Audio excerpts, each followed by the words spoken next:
जल्द होने वाले हैं और उत्तर प्रदेश की अमेठी सीट को लेकर सियासी चर्चा बढ़ती जा रही है। लोग इस बात के कयास लगा रहे हैं क्या फिर से इस सीट पर राहुल गांधी और स्मृति ईरानी के बीच मुकाबला देखने को मिलेगा।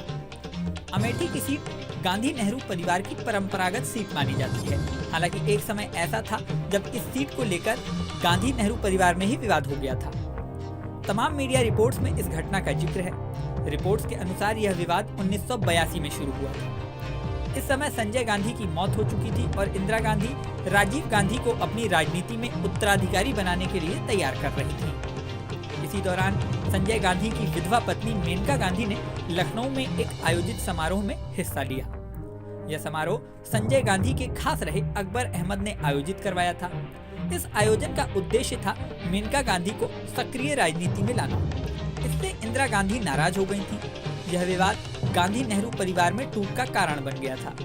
दरअसल मेनका गांधी चाहती थी कि संजय गांधी के निधन के बाद उत्तराधिकारी के तौर पर वह गद्दी संभाले, लेकिन इंदिरा गांधी राजीव गांधी को राजनीति में लाने के पक्ष में थी।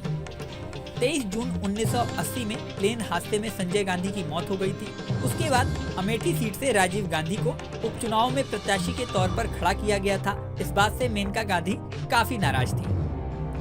मेनका गांधी, जो उस समय लगभग 25 साल की थी, अपनी भाभी सोनिया से उनका स्वभाव काफी अलग था।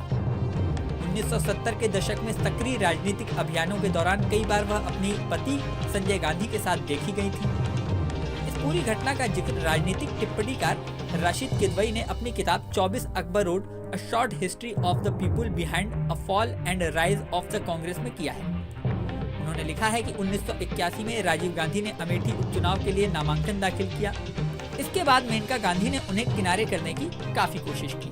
मेनका गांधी के लखनऊ से लौटने के बाद 28 मार्च 1982 की रात को विवाद बढ़ गया और मेनका गांधी ने घर छोड़ दिया। इस घटना का जिक्र अपनी पुस्तक द रेड साड़ी में स्पेनिश लेखक जेवियर मोरो ने भी किया है। वह लिखते हैं कि उस दुर्भाग्यपूर्ण दिन मीडिया कर्मियों और पुलिसकर्मियों के सामने मेनका गांधी ने अपने बेटे वरुण के साथ दिल्ली में प्रधानमंत्री के एक सफदरगंज रोड आवास को छोड़ दिया। वरुण गांधी उस समय मुश्किल से 1.5 से 2 साल के थे। मोरो का कहना है कि इंदिरा गांधी मेनका की मंजूरी के बिना लखनऊ सम्मेलन में भाग लेने के कारण उनसे नाराज थी। यहाँ तक कि इस आयोजन से पहले इंदिरा गांधी ने इसके लिए उन्हें मना भी किया था। जैसे ही मेनका गांधी ने सम्मेलन में हिस्सा लिया, सम्मेलन को तुरंत कई शीर्ष कांग्रेसी नेताओं ने पार्टी विरोधी गतिविधि करार दिया। इसमें उत्तर प्रदेश युवा कांग्रेस आई के अध्यक्ष संजय सिंह और दिल्ली के सांसद और दिल्ली युवा कांग्रेस आई के प्रमुख जगदीश टाइटलर शामिल थे। अपने ससुराल को छोड़ने के बाद मेनका गांधी ने भी अपनी राजनीतिक महत्वाकांक्षाएं स्पष्ट कर दी। अमेठी में राजीव गांधी के उपचुनाव में जीत के बाद मेनका गांधी ने निर्वाचन क्षेत्र का दौरा शुरू कर दिया। उन्होंने इसे अपना सही राजनीतिक घर घोषित किया और राजीव गांधी से पूरी ताकत से लड़ने का संकल्प लिया।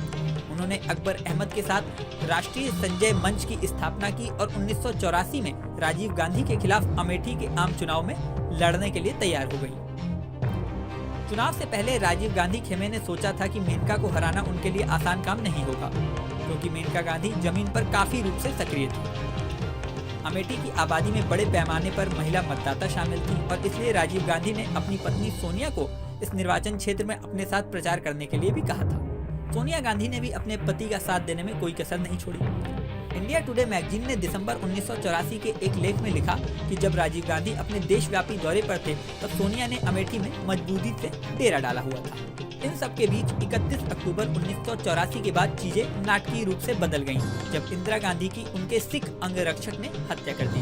इसका परिणाम ये हुआ कि राजीव गांधी अंतरिम प्रधानमंत्री बन गए और अब दिसंबर के चुनावों में जनता की भावना उनके पक्ष में थी। हालांकि मेनका गांधी फिर भी डटी रहीं। माहौल राजीव गांधी के पक्ष में था।